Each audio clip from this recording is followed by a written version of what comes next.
Continúo entonces con el estudio de las características de la Constitución del 80. Característica número 11. Instaura nuevos órganos del Estado. Por ejemplo, Consejo Nacional de Televisión, Banco Central, consejos municipales, Ministerio Público. 12. Aquí está uno de los núcleos de la Constitución del 80. Incorpora el concepto de orden público económico. A ver, el sistema económico vigente desde 1980 en adelante y que de alguna manera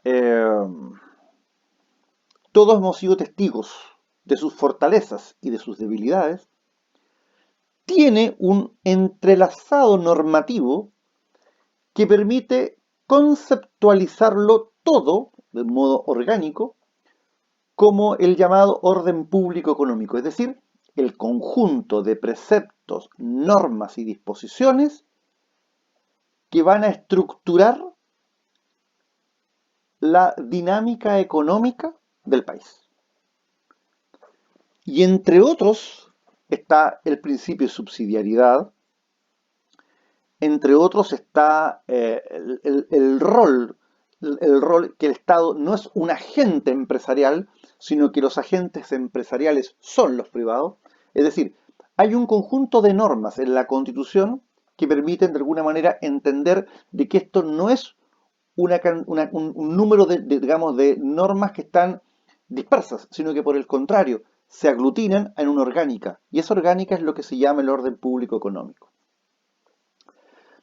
En décimo tercer lugar, la Constitución reafirma el principio de supremacía constitucional.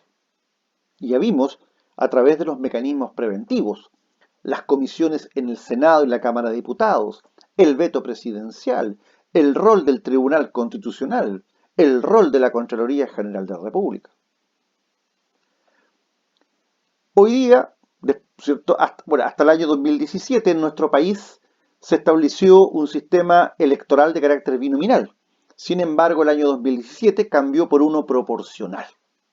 Y ya hicimos el análisis de si el cambio en el sistema electoral de alguna manera estuvo razonablemente determinado que fuera acompañado del aumento en el número de diputados y senadores. También la Constitución de 1980 establece una nueva división político-administrativa del país: las regiones, las provincias, las comunas.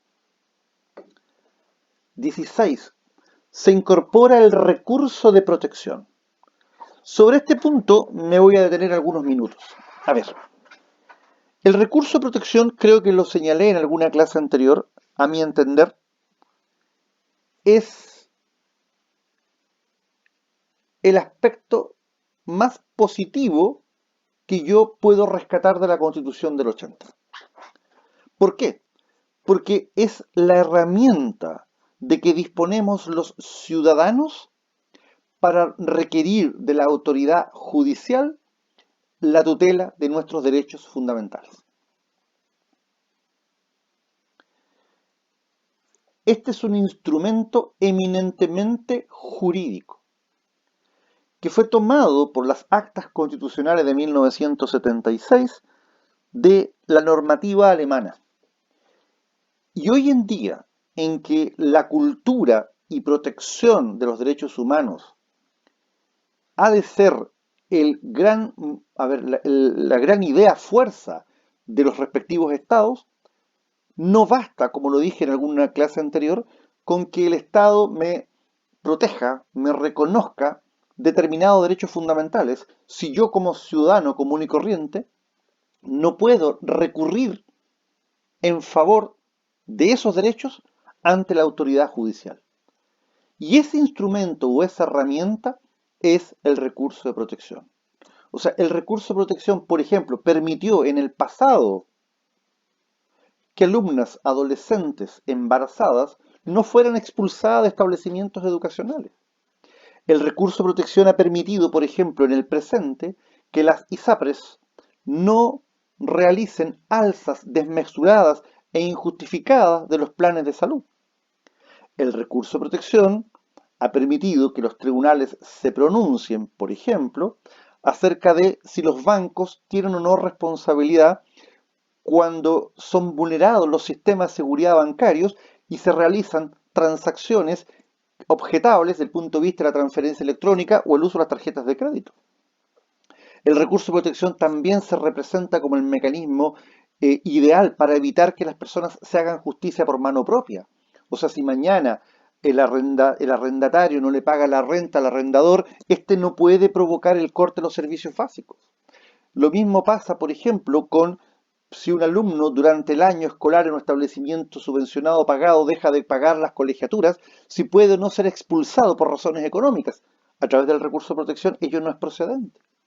El recurso de protección ha servido, por ejemplo, para aquellas enfermedades difíciles digamos, de diagnosticar, las enfermedades raras o de altísimo costo, deban ser solventadas por el Estado a través del Ministerio de Salud.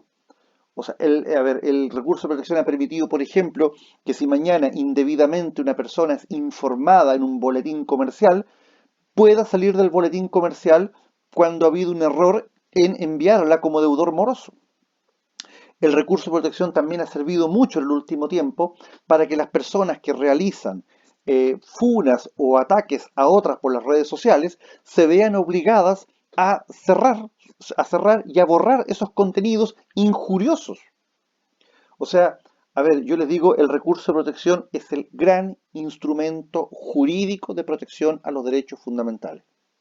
Cualquier cambio constitucional, a mi entender, lo único que tiene que hacer es ampliarlo, potenciarlo y hacerlo más expedito. O sea, en general, esta es el mecanismo de justicia más directo que tienen las personas. En nuestro país son millones y millones los recursos de protección que se presentan. Y en definitiva, es la justicia protectiva de los derechos humanos.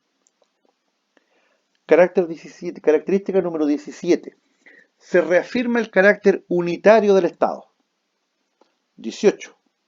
El Estado y sus órganos deben respetar y promover los derechos de las personas garantizados en la Constitución y en los tratados internacionales. Artículo 5, inciso segundo de la Constitución. El ejercicio de la función pública obliga a cumplir con el principio de probidad. Nos vamos a referir más adelante sobre eso y algo también hemos dicho. Aquí levanto nuevamente una de mis banderas de lucha. El control de los fondos públicos y la probidad. Yo no soy partidario de aumentar para los delitos las sanciones, porque no siempre cumplen el objetivo de disuadir o de bajar las tasas delictivas. Porque si fuera con esa premisa, bueno, tenemos todos los delitos con castigo con penas de 40 o 50 años y tendríamos que pensar que eso haría desaparecer, digamos, la delincuencia. No es así. Pero hay ciertas figuras penales donde, a mi entender, las sanciones tienen que ser ejemplificadoras. Manejo en estado de ebriedad causando la muerte. Violación y homicidio de niños, niñas y adolescentes. Robo con violencia, robo con intimidación, con resultado de muerte. Parricidio. Y también creo que la sanción debe ser ejemplificadora cuando agentes públicos o agentes privados hacen mal uso de los recursos públicos. O sea, las sanciones tienen que ser drásticas. ¿Para qué? Para que la sociedad toda vea cuál es el mensaje que se está enviando a todos aquellos que quieran comprometerse con fondos públicos. Característica número 20. Los actos y resoluciones de los órganos del Estado son públicos, salvo ley en contrario. No hay nada más, no hay nada mejor en una sociedad que la transparencia. Por eso, por ejemplo, que hoy día uno puede saber y acceder al financiamiento de las campañas políticas para terminar con todo ese financiamiento irregular que tanto daño le hizo a la sociedad, que tanto daño le hizo a la ciudadanía y que tanto daño le hizo a la propia clase política. También, hoy día, como otra característica, se simplifica la forma de adquirir la nacionalidad chilena. 22. Se contempla la dignidad oficial de expresidente de la República. Nosotros vimos que esta es una temática que lo más probable que en un futuro cambio constitucional concluya. Se reduce la edad para ser presidente de la República, senador y diputado. 35 años, 21 años. Se reduce el periodo presidencial, 4 años. Elecciones presidenciales y parlamentarias se efectúan simultáneamente. De toda lógica hoy día, de toda lógica. Costo, tiempo. O sea, a ver, lo ideal es que las elecciones sean simultáneas por el aparataje que hay que mover, lo que significa establecimientos educacionales, lo que significa vocales, lo que significa presidentes de mesa, lo que significa Fuerzas Armadas, lo que significa carabineros, lo que significa seguridad, lo que significa cómputo, lo que significa tecnología, procesador. De todo punto de vista de eficiencia y de eficacia, que el proceso sea en un solo acto. Con la reforma del 2005 se mejoraron las facultades fiscalizadoras de la Cámara de Diputados. Y ahí está, ¿se acuerdan que nosotros lo vimos? La interpelación. 27. Con la reforma de 2005 se eliminaron los senadores vitalicios y designados. O sea, esto, piensen ustedes, 2005, 2020, hace solo 15 años atrás. Hace solo 15 años atrás. Era insostenible desde un punto de vista de estricto códigos de democracia mantener en el Senado a personas que no hayan sido electas en votación popular. Aquí no vamos a discutir los méritos de las personas que ocuparon esos cargos. Yo no los voy a poner en duda. Pero el Parlamento es por esencia el lugar a donde se accede por representación ciudadana. 28. Con la reforma del 2005 se da nueva estructura y atribuciones al Tribunal Constitucional. Ya algo hemos conversado. En un eventual cambio constitucional hay que empezar a examinar el rol preventivo del Tribunal Constitucional para que no se transforme en una tercera rama del Congreso. 29. Con la reforma del año 2005, el presidente de la República puede llamar a retiro a los comandantes en jefe del Ejército, Armada, Fuerza Aérea y Director General de Carabineros. En un sistema democrático, ya también lo hemos dicho, el poder militar se subordina al poder civil. Y esto no significa lógicas de antagonismo, lógicas de revanchismo, no. Simplemente que el poder civil es el destinatario de la soberanía popular. Con la reforma del año 2005 se modifica el rol del Consejo de Seguridad Nacional. Pasó a ser un órgano decisorio a un órgano más bien consultivo en materia de seguridad nacional. 31. Los colegios profesionales pueden conocer de reclamaciones por conductas éticas de sus integrantes. Esto es muy importante. Y esto debería potenciarse para evitar las conductas desviadas de profesionales colegiados. Característica 32. Pueden acceder a la Corte Suprema personas ajenas a la carrera judicial. Esto es muy interesante porque yo se los puedo comentar por estar inmerso en la temática, digamos. Los jueces son funcionarios de carrera. Ingresan muchas veces. A ver, hoy día, ¿cómo es el proceso? Hoy en día, las personas, después que se reciben como abogados, tienen que postular a los concursos que realiza la Academia Judicial en 2 oportunidades en el año. Y la Academia Judicial es el centro formativo de los futuros jueces y es el centro donde hoy día se perfeccionan los jueces y donde se perfeccionan los funcionarios judiciales.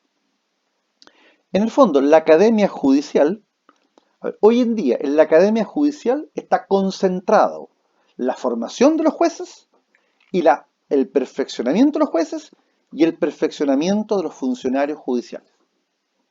O sea, hoy en día la academia judicial es una especie de estamento de educación superior al cual tienen que concurrir los funcionarios judiciales en 2 o 3 cursos en el año para, digamos, realizar su perfeccionamiento profesional.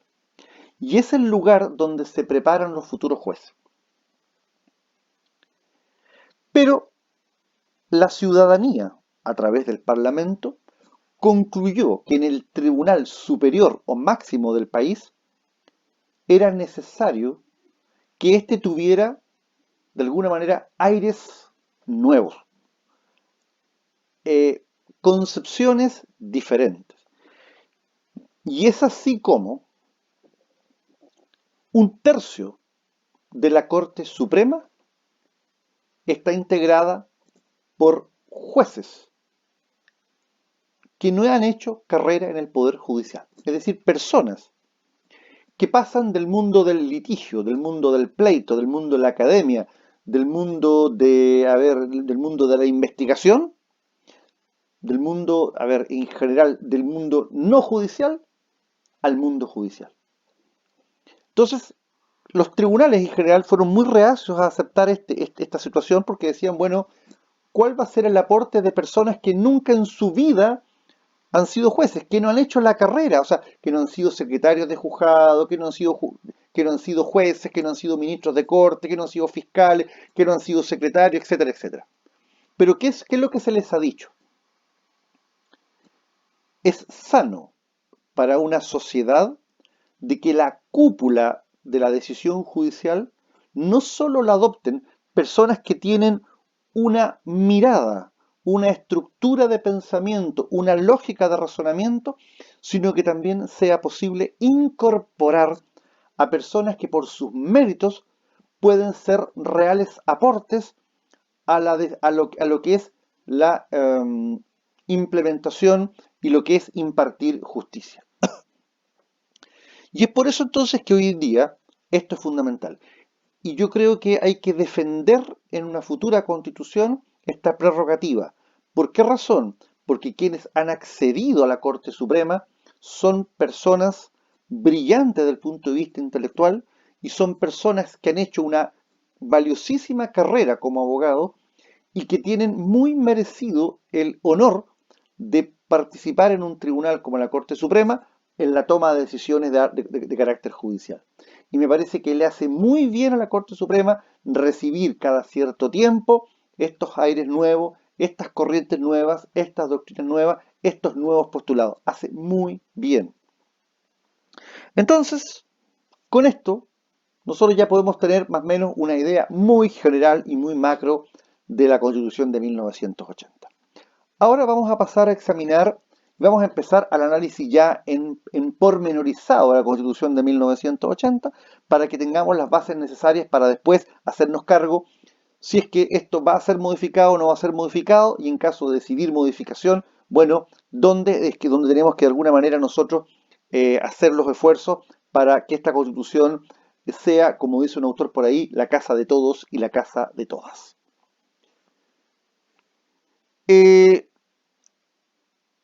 Lo voy a dejar para no cortarlo en el medio. Voy a partir en la próxima clase con esta temática. Muchas gracias.